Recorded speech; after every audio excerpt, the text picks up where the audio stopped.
এত বড় মেয়ে হয়ে লজ্জা করে না এইসব বাচ্চাদের খেলাতে বসে তোমরা আবার খেলা করছো? আবার তার মধ্যে তুমি তো গ্রামের মেয়ে, তার মধ্যে আবার পড়েছো জিন্স টপ। এ বাবা, এর কি, ছি ছি ছি! তোমার লজ্জা করে না? এইরকমই কিছু কথা আমাদের গ্রামের কিছু লোক বলে, আর তোমাদের মধ্যেও কিছু মানুষ আমাকে কিন্তু শোনায়।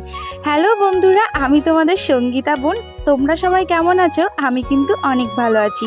দেখো, আজ অনেক দিন পর আমি কিন্তু চলে গেছিলাম একটা জায়গায় ঘুরতে। আর তোমাদের সঙ্গীতা বোন গ্রামের মেয়ে হয়েছে তো কি হয়েছে, তাই বলে কি শহরের মেয়েদের মতো পোশাক পরবো না, নাকি শহরের মানুষদের মতো আদব কায়দা শিখবো না? তোমরাই বলো তো। আমরা যে যেখানে থাকি না কেন, সবকিছু শিখে রাখা তো আমাদের নিজেদেরই দায়িত্ব।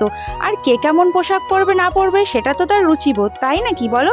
আজ কিন্তু দেখো, আমি জিন্স টপ পরে সেজে গুজে চলে গেছি একদম একটা সুন্দর জায়গায় ঘুরতে।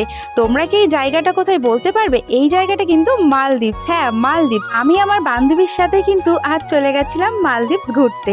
তোমরা যদি এই মালদ্বীপস কোথায় কেউ জানতে চাও, আমাকে কমেন্ট করো, আমি তোমাদের অবশ্যই জানিয়ে দেবো।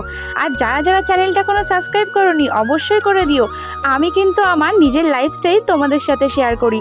আর তোমাদের কাদের সঙ্গীতা বোনের ভিডিও দেখতে ভালো লাগছে, অবশ্যই কিন্তু কমেন্টে জানিও। এই দেখো, আমি কিন্তু এখন কায়দা দিতে দিতে চলে আসছি। আর অনেক দিন পর ঘুরতে গেছিলাম, আমার মনটা কিন্তু খুবই ভালো ছিল। আর জানো তো, তোমাদের কিন্তু অনেক ধন্যবাদ। তোমরা আমার ভিডিওকে এত ভালোবাসা দিচ্ছ। তোমরাও অনেক ভালো থেকো।